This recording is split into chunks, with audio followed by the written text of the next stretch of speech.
ही गुजरा है। एक इजिप्शियन नेशनल रिसर्च सेंटर के कुछ साइंटिस्ट स्पेस में गए, खला में गए, तो उन्होंने जब वो वापस आए तो एक इंटरव्यू दिया, तो शायद वो इंटरव्यू यूट्यूब पे भी आपको मिल जाएगा। तो वो कहने लगे कि जब हम स्पेस में पहुंचे तो हमने ये देखा कि ज़मीन के एक ख़ास हिस्से से कुछ रेडिएशंस निकल रही हैं, ज़मीन के एक ख़ास हिस्से से कुछ रेडिएशंस निकल रही हैं।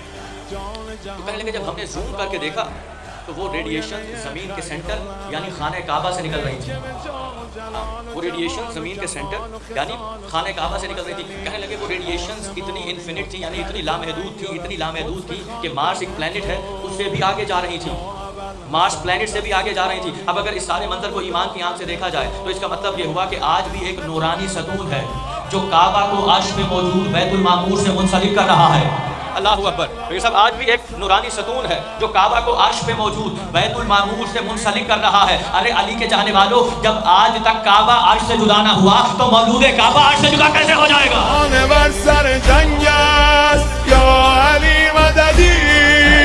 मदद से गैर तो नंजास या अली मदद, मदद से गैर तो नंजास।